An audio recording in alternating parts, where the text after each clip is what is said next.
wendo pacha wangu, wendo pacha wangu, tunavyofanana, twaendana, twapendana, lololo. Wendo pacha wangu, wendo pacha wangu, wendo pacha wangu, sura na umbo langu. Ona tunavyofanana, twaendana, twapendana, lololo. Wendo pacha wangu, tusifuate ya dunia hii. Pacha pacha, chiazari usikimbie. Pacha pacha, tugeuze nia zetu, tuyajue mapenzi ya Mungu. Pacha wewe, na na na na, pacha wewe. Wendo pacha wangu, wendo pacha wangu.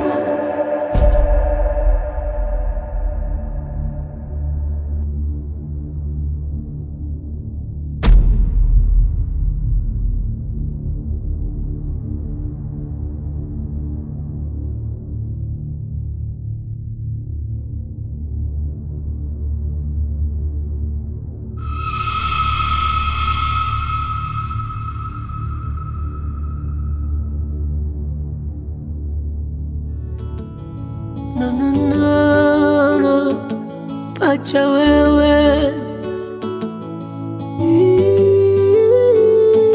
Wendo pacha wangu. Hebu pigie jamani moja kwa moja hapa, maana siamini. Ni hatari. Pacha wangu, ona tunavyofanana, twaendana, twapendana, lololo. Yes, hello. Ni aje? Ndio bro, uko wapi? Ya, nipo ofisini kaka. Bana, check kwenye simu yako, yani check, yani nimekutumia nani location fulani hivi, afu nifuate hapa. Kwani kuna nini? Unauliza nini kaka? Njoo, ni muujiza. Yaani hutoamini. Hutoamini kweli nakwambia. Hold on. Punguza kwanza jazba. Kwani kuna nini kaka? Sio muongeza kwenye simu haya, wewe njoo jionee kweli nakwambia. Funguka kwa sababu na mambo mengi ya kufanya. Hamna mambo ya kwenye simu, wewe njoo hapa, nakwambia ni hatari. Hutoamini, yani hutoamini kweli. Njoo, yani hutoamini. Nakwambia njoo sasa hivi, niko hapa ya. Sikiliza Fred. Acha kwanza utani. Kwani kuna nini kaka? Yaani sio muongeza kwenye simu, wewe njoo mwenyewe, njoo jionee ndugu yangu. Bado niko hapa ya. Sijatikizika, bado niko hapa. Kwenye location ndo nilipo. Okay. Ya ndo nilipo kwa muda huu, yani wewe njoo tunani hapa. Okay. Nipe kama dakika ngapi basi? Subiri. Nipe muda wa dakika 5. Basi mimi nakusubiri hapa. Okay. Nakwambia ni hatari. Tukao nimefika hapa. Poa, niko hapa nakusubiri. Da.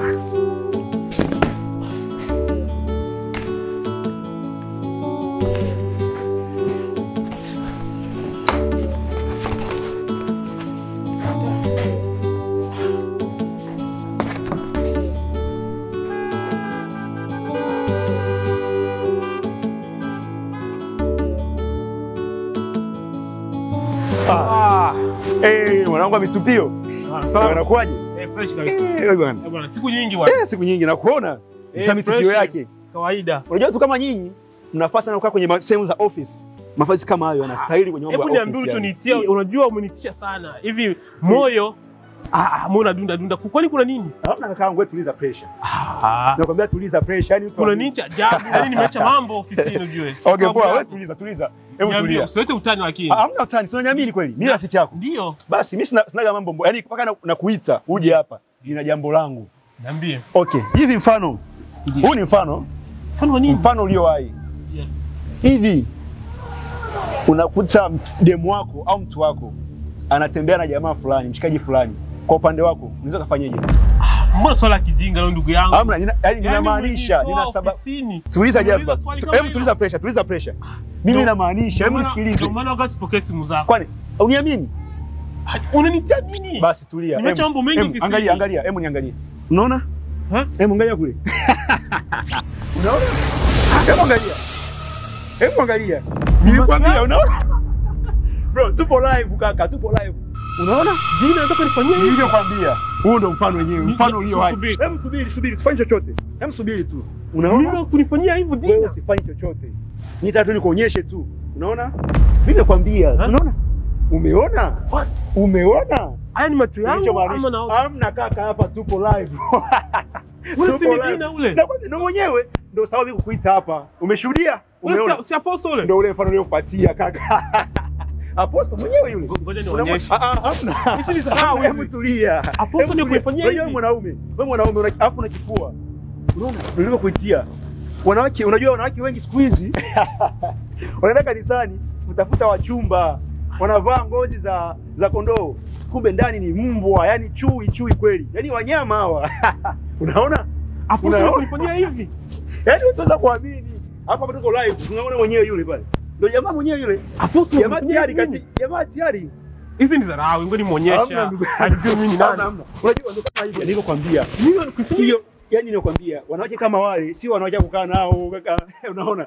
Yani wale wanakuaibisha. Mtaa mzima au utaibika bure angalia.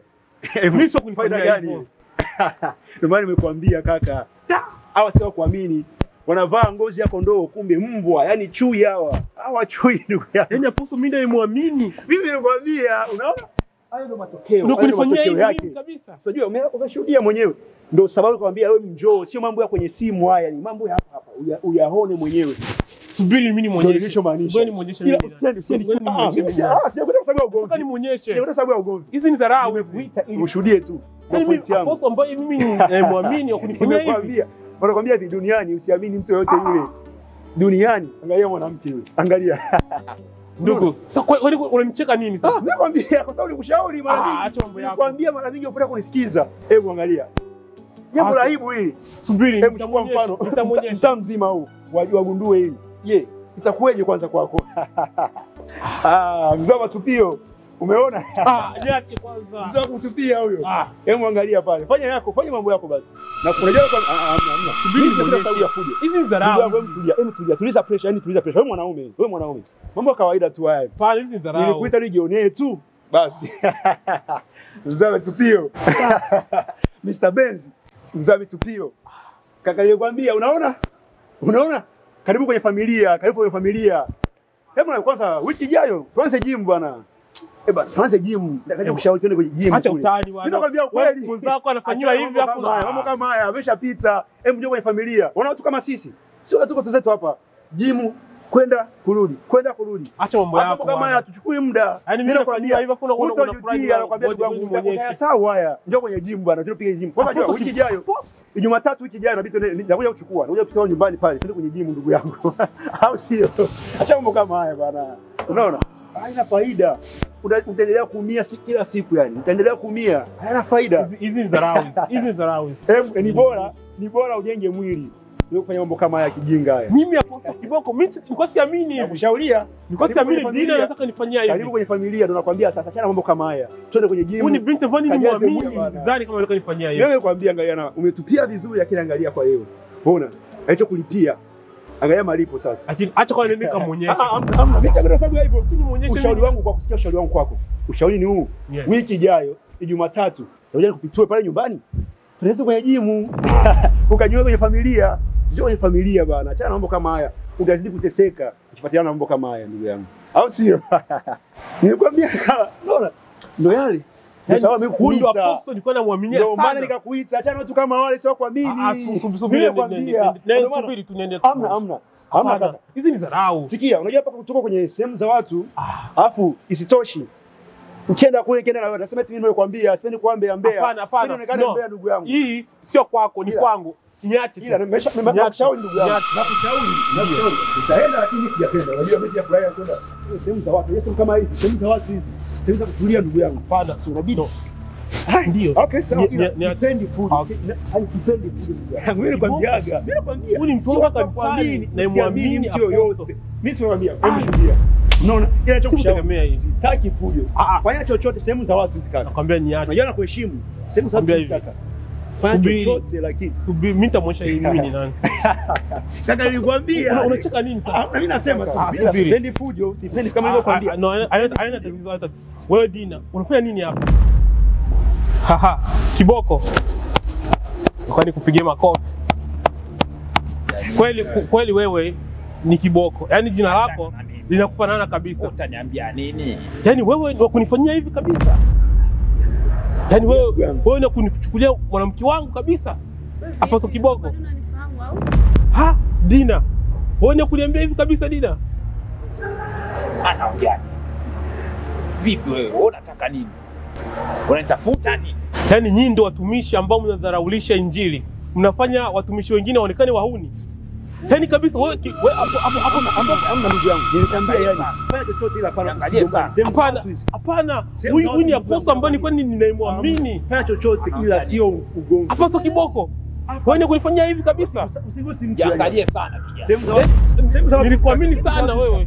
Sehemu za watu zikaka. Watu wengine si Fanya chochote ila sio kugombana. Mimi nakwambia nimekuleta tu kujionee ila sio kugombana. Dina, wewe ndio kutoka na poto kiboko kabisa. Vurugu hapa. Umefuata nini hapa kijana? Unakosa nini kwangu? Kitu gani ambacho sikupi? Yaani wanavaa ngozi za kondoo, ndani zao ni mbwa. Yaani afu ndio unanijibu hivyo kabisa. Unamsikia? Hapo tu kiboko. Hivi ndio nifanyia? Umejionea mwenyewe. Okay. Asante. Tutaoneshana. Mambo kama nilikwambia bana. Malipo ni hapo hapa duniani. Bwana nimekwambia. Angalia. Tuondoke. Watu kama hawa sio watu kuamini hawa. Tusifuate ya dunia hii, pacha, chiazari usikimbie, pacha, tugeuze nia zetu, tuyajue mapenzi ya Mungu, pacha wewe, no, pacha wewe. Pacha wangu, wendo pacha wangu, ona tunavyofanana, twaendana, twapendana, lololo. Wendo pacha wangu, pacha wewe, wendo pacha wangu, tunavyofanana, twaendana, twapendana, lololo. Wendo pacha wangu, lololo. Wendo pacha wangu. Hey baby, good afternoon.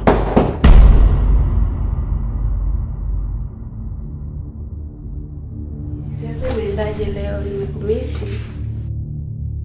Ni siku mbili hujanipigia simu, sijui kwa nini. Umefuata nini hapa wewe mwanamke usiokuwa na haya na aibu? Sawa kweli? Tayari umekula? Mbona kama uko sawa? Kuna mtu yeyote alikukorofisha au? Nilikuchukulia wewe ni binti wa maana sana. Kumbe una tabia za kiumalaya. Yaani unadiriki kutoka kimapenzi na mtumishi wa Mungu kweli? Na umekaza macho kabisa na Shia hapo. Yaani unanitukana na kunihukumu kwa vitu ambavyo sijui. Mungu akusamehe sana. Mungu akusamehe wewe ambaye huna aibu. Halafu ndio mnajifanya eti mnajazwa na Roho Mtakatifu. Roho Mtakatifu gani mnajazwa naye? Ni mapepo tu. Halafu mnajifanya watakatifu. Mchana mnakuwa kanisani, jioni mnakesha TikTok, mnakatika viuno, wapumbavu kabisa. Yaani mnajivisha ngozi ya kondoo, kumbe ndani mbwa mwitu. Sikiliza. Nataka uambie rafiki zako, Mungu haziakiwi. Apandacho mtu ndicho atakachokivuna. Apandaye kwa mwili atavuna uharibifu, bali apandaye kwa roho atapata uzima wa milele. Ondoka hapa.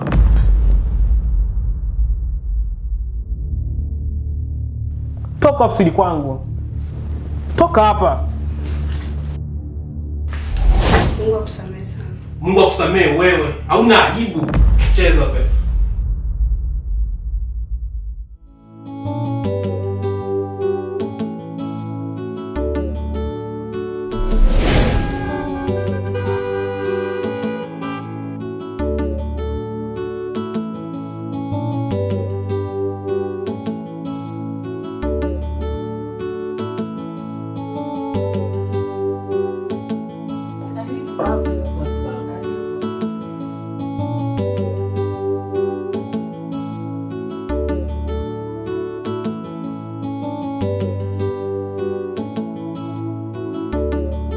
Karibu baba, jisikie upo nyumbani.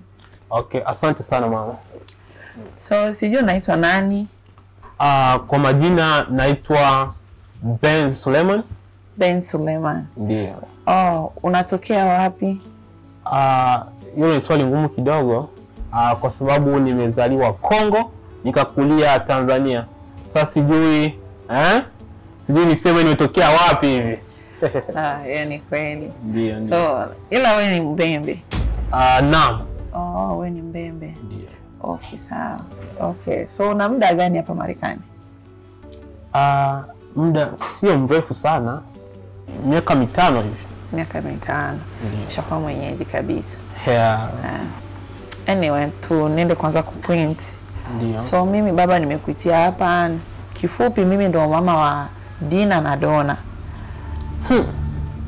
Yes, mimi ndo mama wa Dina na Dona na nimekuitia hapa baba, nimesikia habari zako tu kuhusiana una date na mmoja wa watoto wangu, ndo nikaona ni isiwe shida nikuitishe niongee na wewe.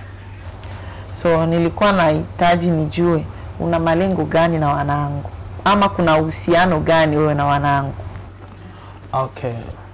Mimi ni mchumba wake Dina.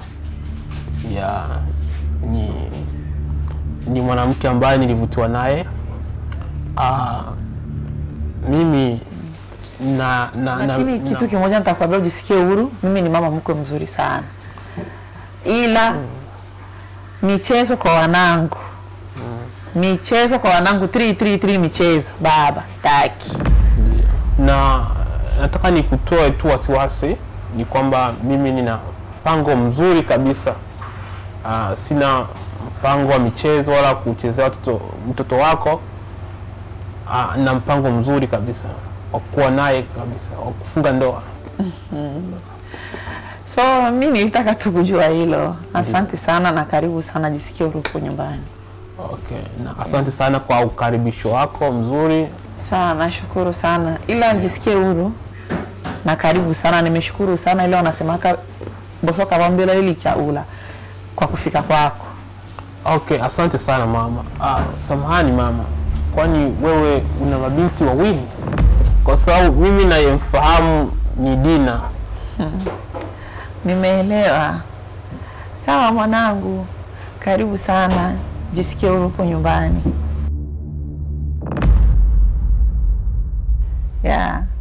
Dole Mbembe. Yungwe ulambuka, yungwe amani kabisa. Na andi sheki na wandalia ya ule karibu meza. Karibu manga. Asante sana.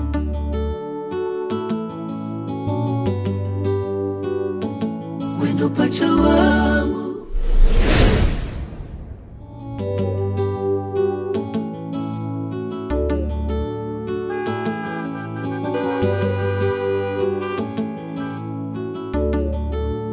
Asante kwa kuja mchungaji. Nashukuru sana. Asante sana kabisa. Nashukuru. Kutaka kuchelewa. Niko hapa na mke wangu. Tunazungumzia kuhusiana na kikao kitakwenda kabisa. Naona mimi ilikuwa imeshaanza kwenda. Traffic barabarani Baba D.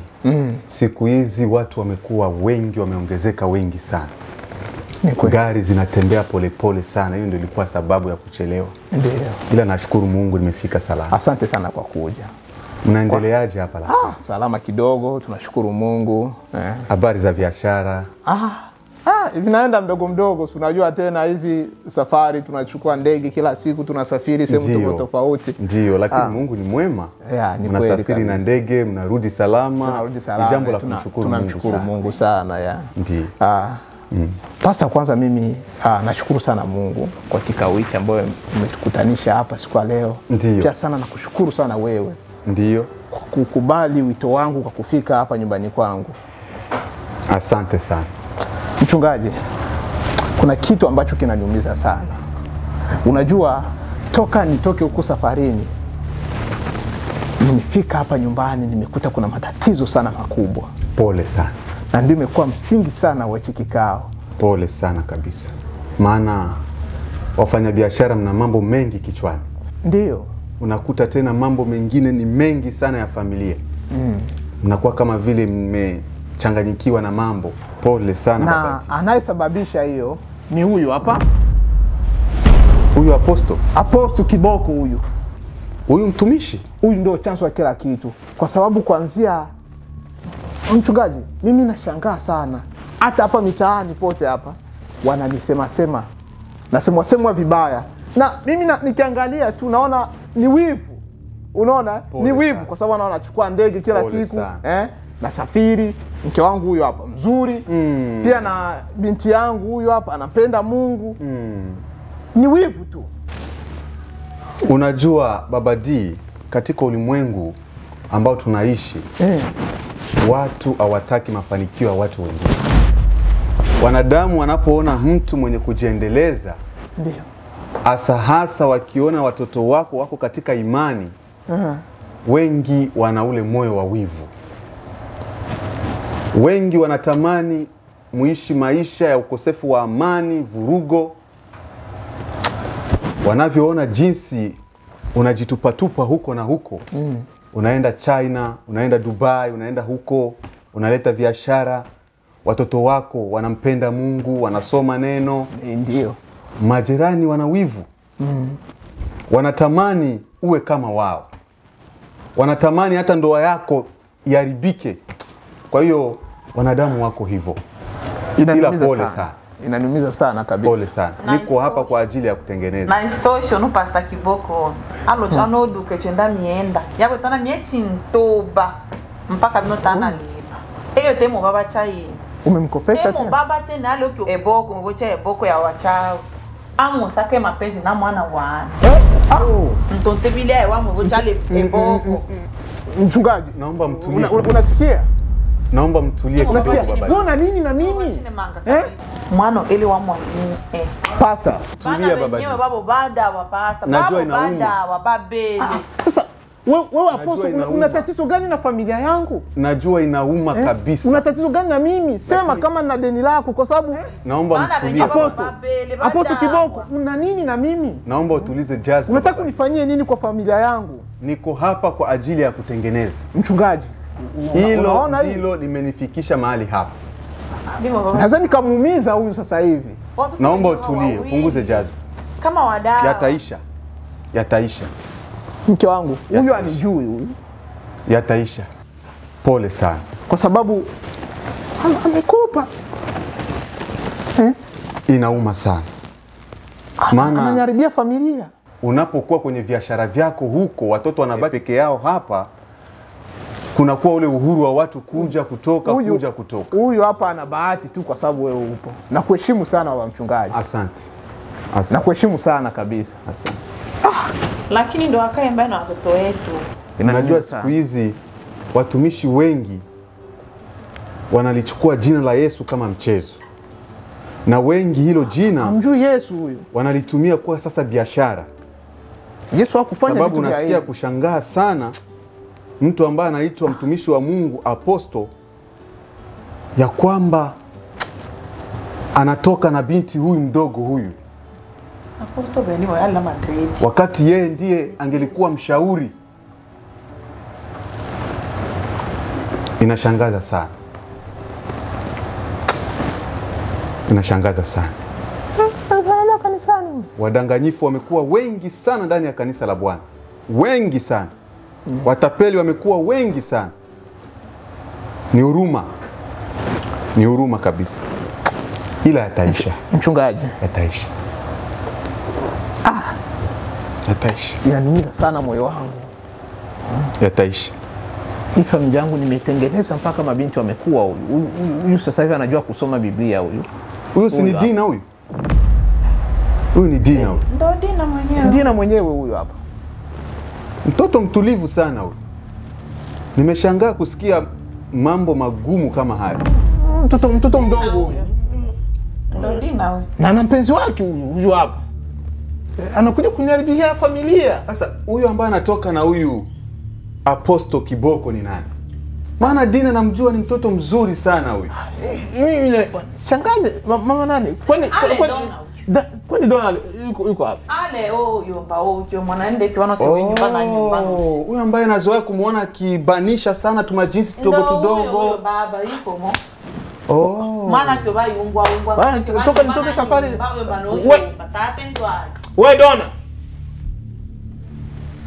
Njoo huku. Pole sana. Ndogo wako umemwacha yupo huko? Yupo chumbani. Pole sana. Nishakusikia atakuja. Dadako ana matatizo. Mimi nilijua ya kwamba Apostle atakuwa mtu ambaye anatembea na neno la Mungu. Lakini yeye ambaye ni mshauri wa jamii tena ndo anaharibu. Wewe Dona, ni huruma sana. Dona, pita huko. Chao ndo mwana wa Ifa.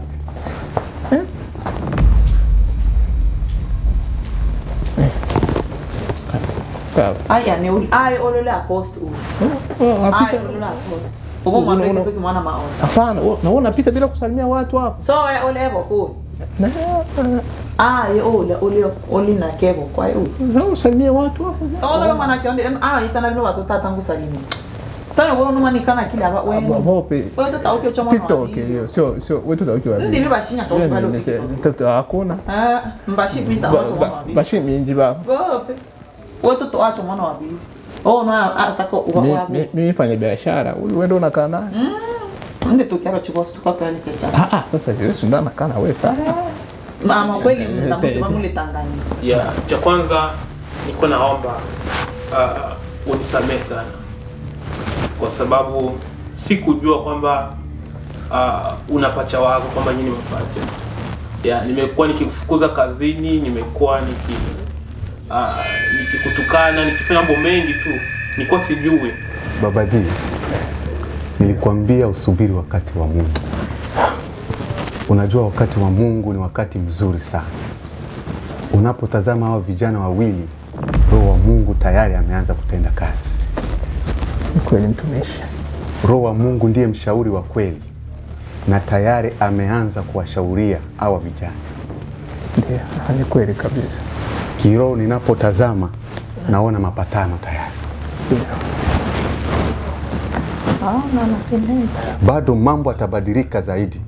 Maana Roho wa Mungu yuko kazini. Asante baba. Ujisikie kutulia.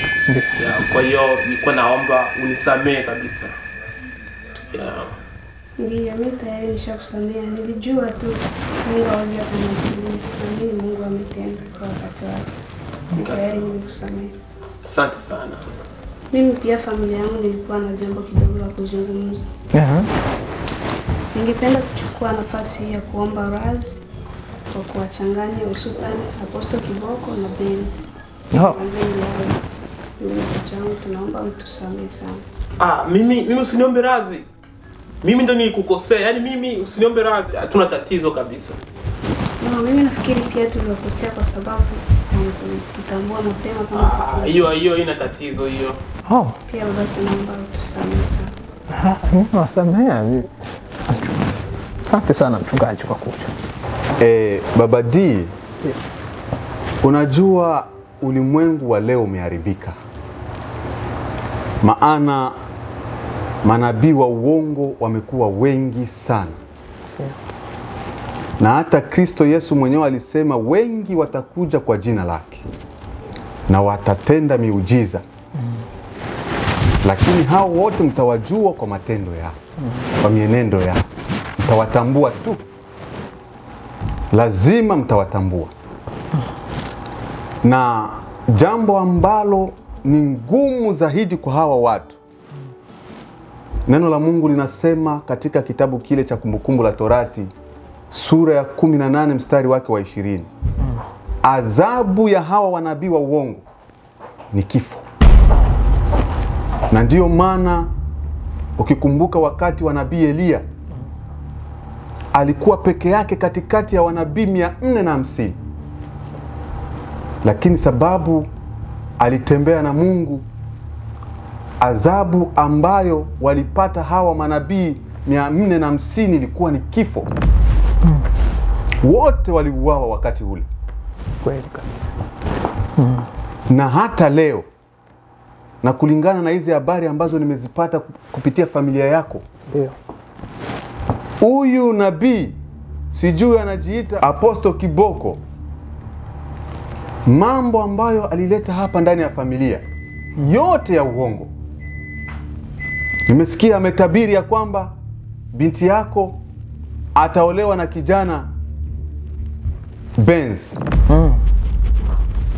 Wakati binti ndio mwenyewe anajichagulia kijana. Utabiri huo wote ulikuwa ni utabiri wa uongo tu. Tena akaongeza lingine ya kwamba ataolewa $50,000. Pesa nyingi sana. Na wakati binti anasikiliza hayo yote, anafikiri ya kwamba ni kweli. Amekutana na mtumishi wa Mungu. Hawa watu ni kuwachunguza sana. Wengi wao wanatafuta pesa. Anaweza kakujia hata na maneno ya miujiza na kukuonesha mambo ya ajabu. Wengine wao wanatumikisha hata ushirikina, mambo ya kiuchawi. Ni kweli. Inaomba kuwa na macho ya kiroho, sio kumwamini kila mtumishi. Jipigie magoti wewe mwenyewe, muite Mungu, muulize kweli, Mungu, huyu mtumishi unayenitumia ni wa ukweli? Ndio. Roho wa Mungu atakuongoza. Ndio. Na ndio maana nashauri watoto wa Mungu ya kwamba ni vema tuwe wenye kujifunza kujiombea sisi peke yetu. Tusio wenye kukimbilia miujiza. Mungu wetu anasikiliza watu wote. Ni wewe kujitakasa tu. Amen. Amen. Sio kwamba uombewe na mtu fulani ndipo maombi yako yatapokelewa. Hapana. Alipokufa pale msalabani Bwana Yesu, pazia la hekalu likapasuka, kila mtu ako huru. Amen. Sisi wote tumewekwa huru kwenda mbele za Mungu. Mambo ile ya kusema hadi uombewe ndo muujiza utokee, wengi wao ni watapeli. Ingia kwenye chumba chako cha siri. Muite yeye Mungu aishie sirini, naye atakusikiliza. Amen. Atakujibu.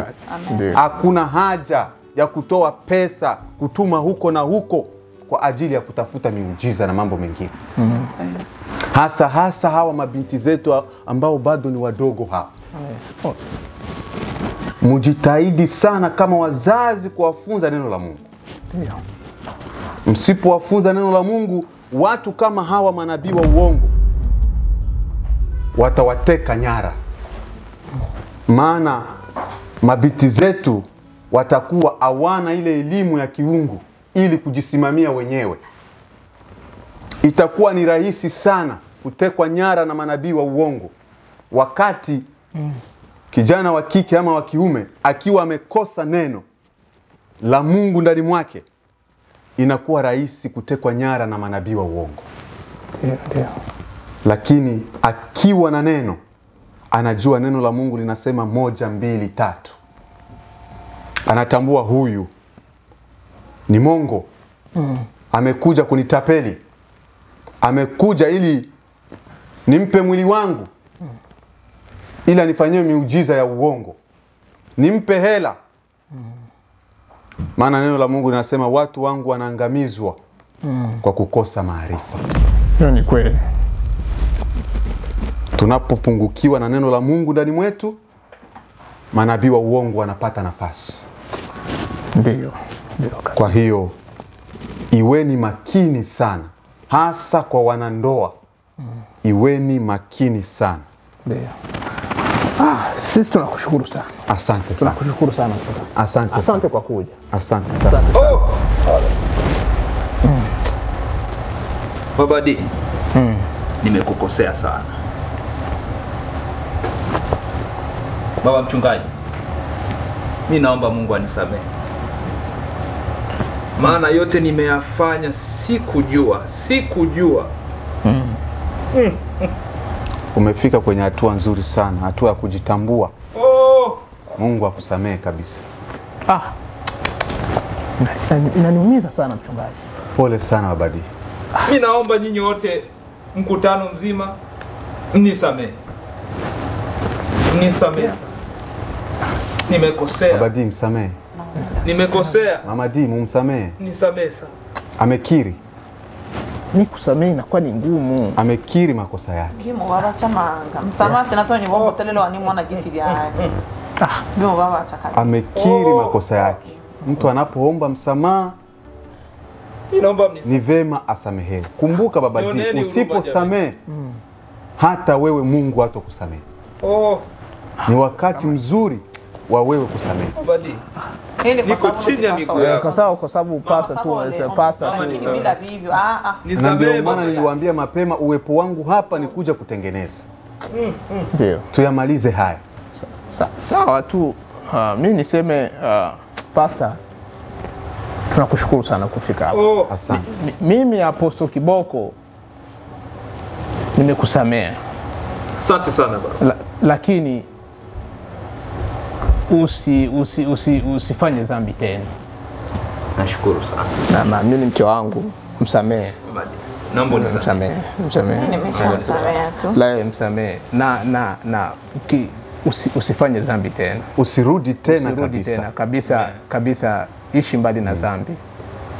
Usirudi kabisa. Usiende tena ukavilamba na kuvila vitapikio kama mbwa. Maana umejisafisha tayari. Usiwe kama nguruwe. Baba mchungaji, sisi tumemsamehe. Roho yetu ni nyeupe sana. Jambo nzuri sana. Hatuna matatizo na yeye. Karibu nyumbani. Naamini hata Mungu wa mbinguni amemsamehe. Ndio. Asante sana mchungaji. Wendo pacha wangu, wendo pacha wangu, ona tunavyofanana, twaendana, twapendana, lololo. Wendo pacha wangu, wendo pacha wangu, wendo pacha wangu. Katika jina la Yesu tunaomba na kuamini. Amen. Asante sana. Asante Babadi. Asante kijana wangu. Umekuwa huru. Asante binti wangu, umekuwa huru.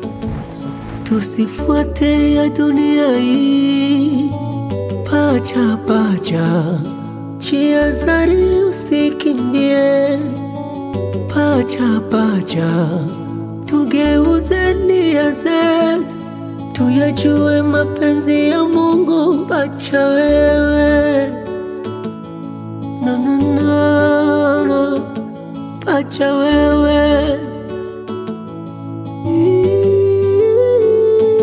Wendo pacha wangu, wendo pacha wangu. Tunavyofanana, twaendana, twapendana, lololo. Wendo pacha wangu, pacha wewe, wendo pacha wangu. Ona tunavyofanana, twaendana, twapendana, lololo. Wendo pacha wangu, wendo pacha wangu. Ona tunavyofanana, twaendana, twapendana, lololo. Wendo pacha wangu.